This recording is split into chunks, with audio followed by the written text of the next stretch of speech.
Hello everybody and welcome to a new episode of Rebirth Island. Let's get into it. And also, somewhere in this video, I will be discussing the whole topic of the different names of each season and why I've decided to do that. Anyway, let's get into it.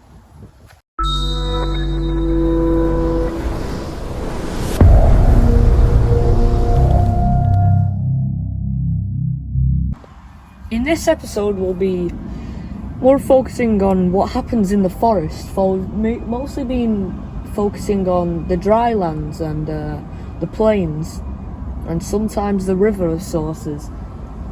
But let's actually take a closer look at what dwells beneath the trees. And a species that we haven't seen in a while appears. It's a rugops.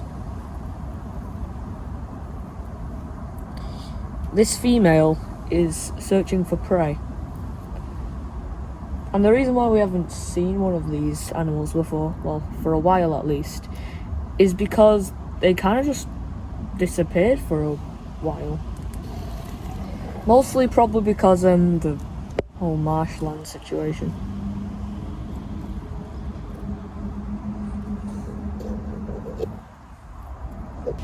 But all of a sudden, emerging from the undergrowth is a Reusuchus. These two species haven't seen each other before, and they roar at each other for a minute before the rugops backs down.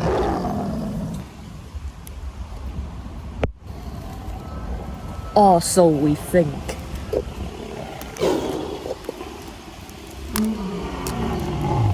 They clash for a minute. You see, unlike the films, every fight doesn't lead to a death, and most of the time leads to one animal running away. But in the more open areas of the forest, we see Biney and Arlo. They're back and they are lounging in their now regained area. Now, if you have noticed, the grass is a lot more shorter now. Well, that's actually because of the conjoined efforts of the poachers and us, for we've realised that the grass is getting a lot more taller now, and because of that, smaller animals are getting lost from their parents and then getting hunted down, and it's happened way too much, so we've decided to all work together to cut it down, at least in this one area. Seems like the poachers are starting to finally but slowly take a liking to us and are agreeing to stop their horrible acts against the animals here. In a different area of the forest, we see a new main character, a male iguanodon called Moss. He's called this because of his green coloration. He is just having a good time, really. He's very isolating. He likes to have a more private life instead of being a part of huge herds that always, eat up all the food. He likes his simple life, very much so. Here we see him eating on some large ferns. It's quite windy today too. He doesn't really care though.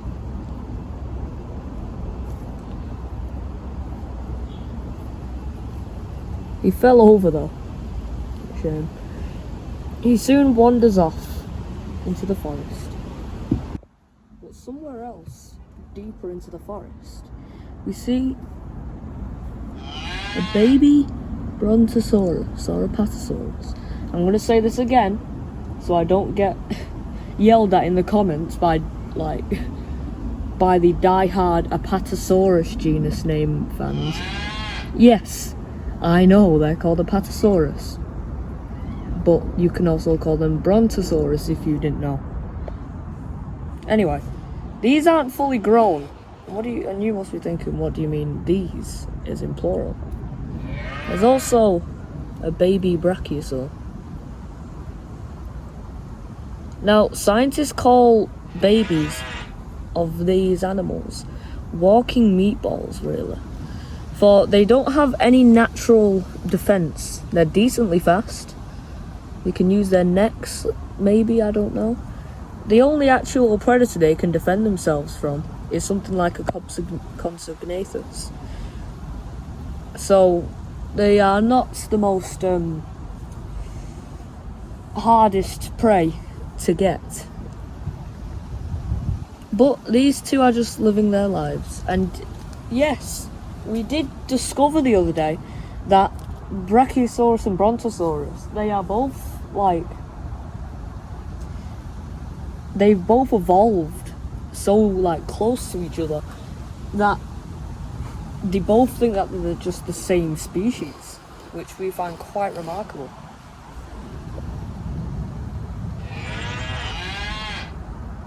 But there's a reason we've just made it a part of your consciousness that these are practically, what's the word? Oh no, wait, defenseless. Because off in the distance,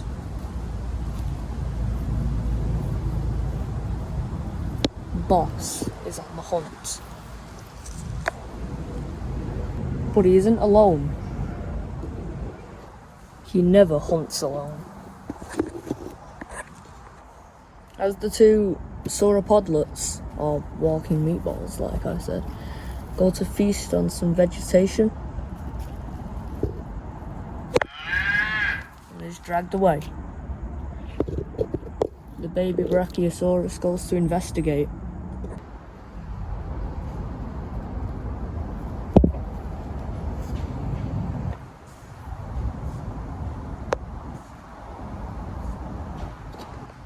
As he creeps closer, Camo pops out of the bushes.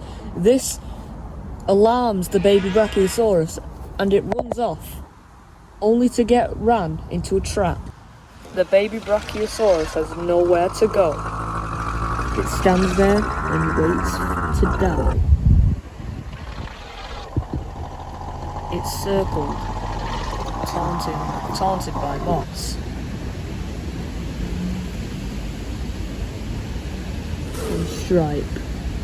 Then Stripe lunges. One clean bite to the jugular finishes the baby Brachiosaurus off. Soon they are all feasting on their kills.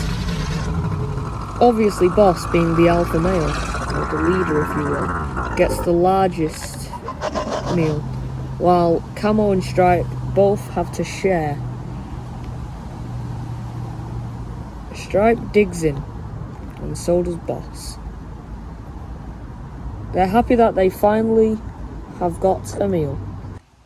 Meanwhile, back on in the forest, where obviously we've seen Biney and Arlo and the Rhesuchus and the Rugops, we're at a nest. It's the Rex nest. They've been changing nests a lot. We do not know why though. Probably because obviously they're Rexes. Any larger predator will, if they find their nest and they have eggs, it won't end well. Now, you must be realising now, if when we're looking at it, the female Rexes are a lot larger than the males. And now you're realising how closely related dinosaurs are to birds. Because bald eagles too have that same thing where the females are larger than the males. So I guess that's one thing Jurassic Park got right, making Rexy a lot larger than the actual accurate version. They seem to be quite happy today, but Fang, very tired, and she lays down. Now, something I find quite fascinating about the T-Rex's nests are they've made it in a crevice almost, where it's very safe and secure, and if they ever do have hatchlings or babies, if you will, they won't be able to run off into the plains or something and get eaten. It's very isolated too. Meanwhile, back in the part of the forest where Arlo and Viney are, we have two new herbivore main characters. They're Pachycephalosaurus. This is Yellowbeak, the male, and this is Hammer, the female. They're both mates. Yellowbeak is feasting on vegetation, and so is Hammer.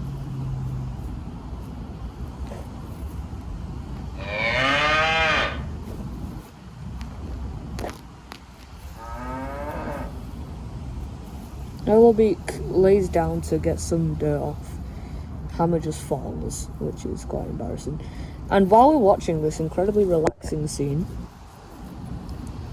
I might as well go into why during the seasons of the this series, the names of the seasons just change. Like, for example, season 2 is going to be called Prehistoric Isles. And I'm debating if I should keep it as Prehistoric Isles because now it's a lot less inaccurate now, and all the creatures and animals and stuff, they're going back to their paleo-accurate states. So Prehistoric Isles would be a very fitting name than Rebirth Island. And it also symbolises, obviously, how all the creatures here are mostly prehistoric. So that is why. Soon, the two Pachycephalosaurs wander off. Not before the male messes with our equipment. Lovely.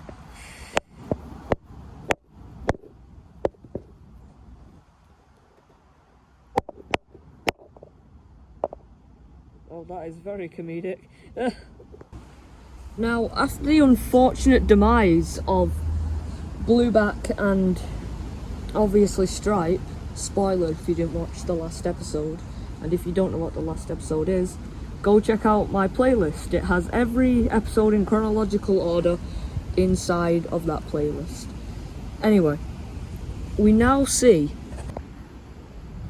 Blueback's child, Anubis, and Stripe's child, who we've decided to call Sobek. They finally meet.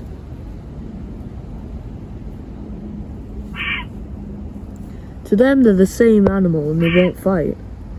They're now brothers, technically.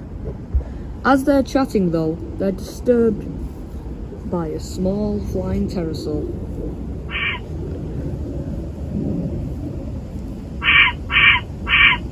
They both conversate and decide to go after the pterosaur. Soon the pterosaur lands on a branch and gets comfortable there. But it soon falls, and before it can get back up,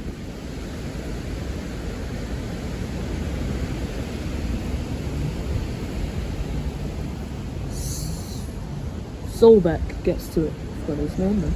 They both feast on their kill, their brotherly bond igniting. Now for this section we're going to have to leave the forest, for most herbivores and carnivores and omnivores have left. Why? Because it's grazing time in the afternoon. Wait, what's that? Oh no. No, what? Oh no, why? Every time, there's always a pterosaur that attacks the drone. Oh my god. Anyway, we had to get the drone back. Anyway, hopefully the editor puts this out anyway. All the herbivores have left the forest. Viney, the Yellowbeak and Hammer, a new main character called Red, the Triceratops, the bull male, even the Stegosaurus, who killed Stripe, and Uno, has all left. Oh, and Moss too, which is very rare. Uno has came to graze. Well, that's what most of the herbivores are doing here.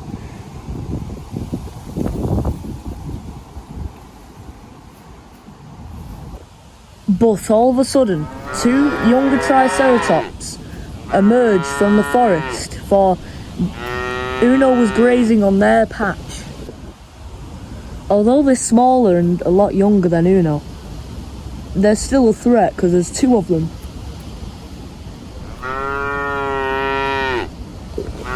But soon, the large, wise and battle-hardened Stegosaurus male, who we've decided to call Plato, has arrived to break the fight up. He stands in between them both.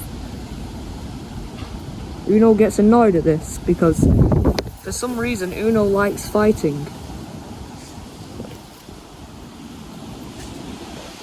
The two Triceratops also back off, and soon Plato goes back to grazing. Now here we see Bull, the largest Triceratops on the island. He's currently grazing on fresh, wet grass, for it did rain last night. It's very refreshing, in fact, for cool foods such as fruit and plants. To dinosaurs, they find it incredibly more nicer than dry and warm and flaky. But soon, a large herbivore approaches. A female iguanodon.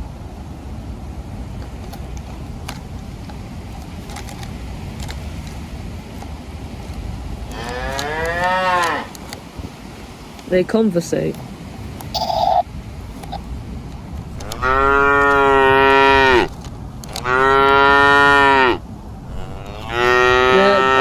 Arguing over this patch of grass. But soon the iguanodon backs off, knowing it'll probably die fighting Bull. For Bull is an old male, and normally with fights with him, he doesn't let off his attacker with just a warning. He normally leaves them with a huge gaping hole in their chest. Here we see a young Stegosaurus. We've seen this one in a lot of the videos. We do not know who the parents are or anything. We just know it just hangs about, really. Sometimes we find it easily and sometimes it just disappears. It's such a strange phenomenon.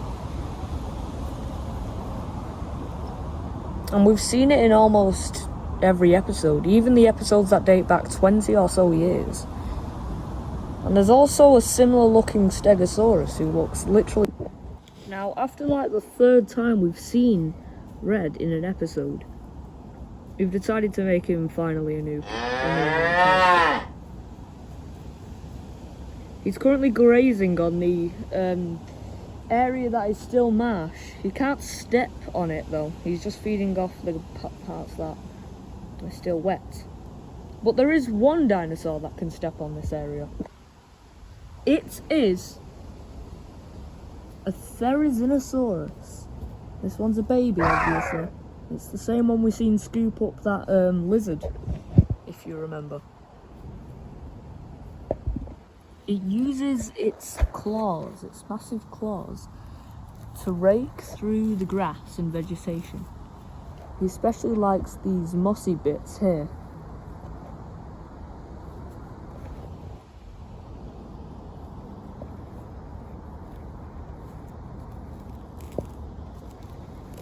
You can see how he grazes, and I find it quite remarkable. Well, obviously a huge herd like this will attract predators such as an Australopithecus. We haven't seen this animal on the island before. Or maybe a familiar face. A Utyrannus. And already, the Utyrannus has caught his first prey items. But why are both of them scared? Well, because as the Uteranus looks over, the Australopithnator pounces in and they battle.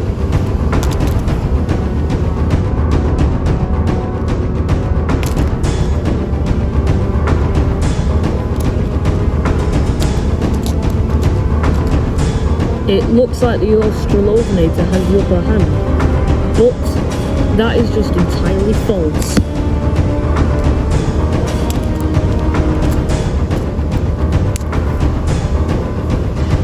But as it seems, the Uteranus is losing.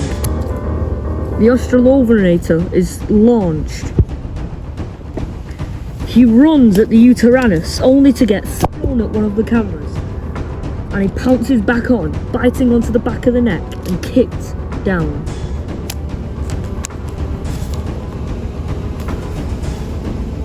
But as it seems, the Uteranus has won the battle. And he pauses to take a breath, but then the T-Rex couple swoop in,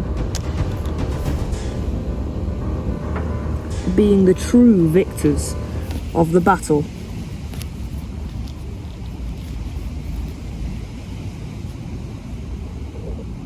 Thanks for watching this episode of Rebirth Island. We'll see you next time.